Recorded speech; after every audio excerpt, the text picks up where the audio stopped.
Yo, what's going on, Dragon Balls? Welcome back to another gameplay video. This time we're doing something a little bit different, and before that, you guys might notice I'm back on my headset from back in the old days. I've been having some problems with my Blue Yeti microphone. The audio just, for some reason, hasn't been very crisp. I made a community post about it, so if you guys are any audio geniuses out there, or any people that are really well versed in audio or OBS, please contact me. Please drop a comment below, because I don't know if you guys have noticed, my audio quality's gotten a lot worse ever since OBS updated like 2 weeks ago, and I can't figure out why. I've been trying really hard, but forgive the old dinosaur mic, but I think this is a little bit clearer than it's usually been. So with that being said, guys, this is a new type of video we've got on the channel. It's actually recommended to me by one of you guys, the subscribers and commenters.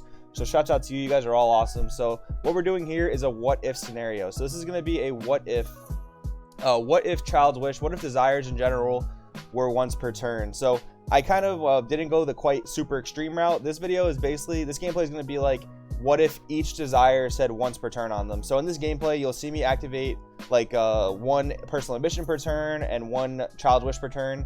I didn't just cut personal ambition and child wish. I didn't cut all desires to once per turn because we played a test game with that ruling, and the Super Shenron deck felt very unplayable.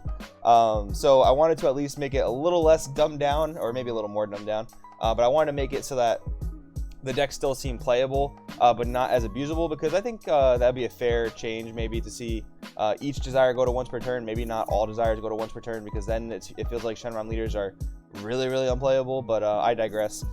We didn't test it too much, so maybe we'll do another video like it in the future. If you guys want to see that after this video, let me know if you guys want to see that down in the comments below, just to see if you guys want that, if you guys want basically that type of video where we do what if desires for once per turn, period. Doesn't matter if it's a different desire, but yeah, in this game I will activate different desires each once per turn. So get back into the gameplay. We're already on turn 2. Ryan went first with his pan deck and passed, and he was looking to see if I would attack into him so he could probably drop a double shot, I'm assuming, but I went for the Crush Sengoku.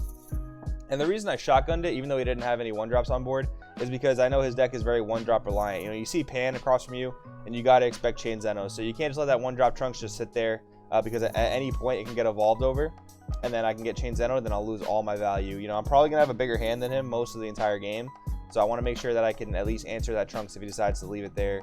And yeah, you can already see how clunky my hand is. I have multiple Child's Wishes, but just the fact that it's once per turn makes it very clunky. So I'm personally a big fan of Super Dragon Ball in this deck, and honestly, if Child's Wishes, or if desires in general, would become once per turn, Super Dragon Ball will become much more important. So right there, I awaken and activate a regular Dragon Ball. Now I'm going to free wish in a Bulma, and that's my one Child's Wish per turn. Notice how I mill the Bulma, and I am not able to activate Child's Wish for the rest of the turn. So we're going to go Successor. But yeah, this is just an interesting gameplay video to see what it would be like. I'm going to do this with a few more things. I've got some other ideas. I've got one like, what if lineage cards were limited to lineage leaders only? That's another one I'm really excited to do. If you guys have any ideas for what if scenarios, let me know in the comments below. I definitely want to do this more often. There's my one personal ambition for the turn, and again, there I just drew into another personal ambition, right? So this is a lot clunkier, a lot clunkier than I wish it would be. We're gonna swap it into that dependable, and again, he's leaving up energy. I'm not gonna let him get value off of it. I'm gonna pick up 2 Dragon Balls there and just draw 2 cards. Now the majority of my drop area is gonna come from my hand, if that makes sense. I'm gonna pretty much have to combo, because otherwise it would take too many turns to just like drop Bulma every turn and mill my graveyard that way. So I'm gonna have to use a lot more cards from my hand to kind of get my drop area fueled for my leader ulti. Now it's up to Ryan. Looks like he's thinking about what he wants to charge here. Gonna go down and drop the Yamcha. Yeah, so here we have like a, you know, Super Shenron, obviously a deck nearing tier 0 status, right? But on the right we have Pan, which it's definitely been in the meta in the past, but in the current format it's definitely not one of the better decks. It's probably more of like a tier 2, tier 3 deck. And yeah, the thing with it is we took Child's Wish, or we took desires and put them to once per turn, right? And that is theoretically what people think will balance the game out. So we took Super Shenron and we're playing it against a more tier 2, tier 3 deck, and we're gonna see how balanced it is. Theoretically, if limiting desires to once per turn would balance the you know, wish mechanic or the Super Shenron deck in general, it should theoretically be able to be on an even playing field with Pan, right? Maybe not. It's definitely a debatable point, but that's what we're going to try and find out here. So I do charge the Successor. It's a very weird charge, but at this point in the game I had no more lineage targets in my deck, so easy yellow energy for sure. We're going to clear that Trunks out of the way so we don't keep taking any crit damage. We'll swap the Goku Path of Greatness into play. So I rest the Legic here, draw a card. Now we're going to free wish out a Bulma. So even with the once per turn idea, this is a pretty nutty turn. And in this game in particular, even if I couldn't activate personal ambitions as freely as I wanted to, even if I could only do one desire per turn, I think this game would still be pretty nutty. Honestly though, if that was the case, if I could only do one desire per turn, I'd probably just cut personal ambition in general and just play better cards. But so this might seem a little weird. I attack with the Path to Greatness here, but I swear there's a reason for it.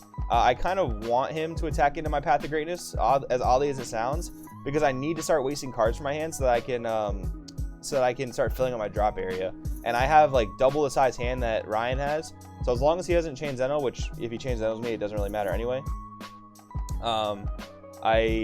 I have the ability to definitely out-combo pretty much anything he does. And the other thing here, I start going aggressive because if he does have the chain Zen-Oh combo in his hand, my Path of Greatness combo into height is just gonna be worth nothing, right? So I do want to force him to take shots here because it's gonna make his chain Zen-Oh way less valuable. So I really have just a nutty turn here, to be honest, even with one Child's Wish on this turn. If I had access to multiple Child's Wishes this turn, it would be even stupider, obviously, but not too relevant, because the turn is still insane. The turn is just still absolutely nuts.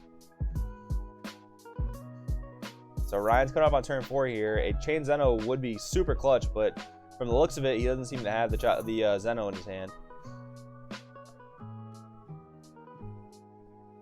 I'm still at 6 life. It looks like Ryan's at either 3 or 4, which is definitely not where he wants to be, especially if he's going to chain Zen-Oh me, because even if he did chain Zen-Oh me, I would not be very threatened by it, unfortunately. He is going to go chain attack into Fearless, just trying to do something, I think. The power of Super Shenron in this situation is still just insane, in my opinion. The power level difference is still just insane. So it looks like he's trying to go for some aggressive type of play here. He still does have his leader awaken, but now he's in a weird spot where he's got to swing with his leader and try and get that double strike through before he awakens, otherwise he's going to lose a double strike. So there we go. I'm already getting cards to my drop area for my leader ulti. Next turn is the ideal turn. I want a leader ulti. I'm counting up the drop area here. Looks like we're about 15 deep in the drop area.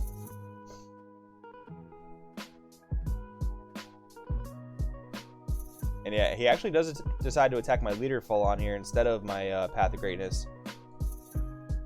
I guess he had a more aggressive hand than I thought he did, but from the looks of it, doesn't seem too aggressive. So now we will go pan at the leader, and I'll just take it because I know there's no way he's killing me this turn. There's no way he's killing me through 4 life while he's under Nimbus. So I'll just take the free cards. And yeah, this type of turn here is what's really going to seal the deal, I think. I'm going to be on my 4 energy turn, so height is definitely coming down. And I believe I'm about 15 deep in my drop area. Yeah, I just counted, it was either 15 or 16. So we're going to hard cast the Child's Wish. That's the one Child's Wish we get for the turn. Bring out the Bulma. We're just going to draw a card. Now we're just going to apply a ton of pressure.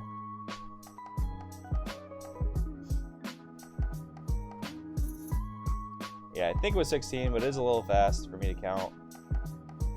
So he is going to add all, is that all you got? I kind of swung incorrectly there, but even though my board was full of targets for him to hit, but not the worst thing ever. It wasn't too bad. I definitely could have swung more correctly though, reading the is that all you got. I should have swung with one of the dependables first, so that my path would have basically been unaffected. But that's going to be 21 cards in my drop area. I do want to leave one Bulma down there for the one Child's Wish that I do have access to in my hand at the moment. So he's gonna swing. He's gonna combo out of this Bulma swing, and unfortunately, it's just costing him so many cards. He's only got 3 cards left in his hand. He does have a blocker up, but that's not gonna matter in the face of height, unfortunately.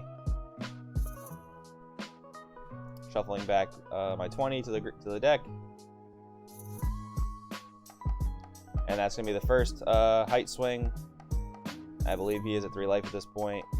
Oh, nope, sorry, he was at 4 and he takes the 3. Definitely don't disagree with it, especially because it doesn't seem like he really had access to a combo.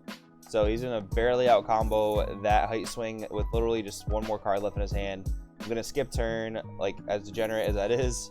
I charge an additional Child's Wish because you know, there's nothing, it's not gonna do anything for me in my hand, honestly. So I'm just gonna get the Bulma for a free card.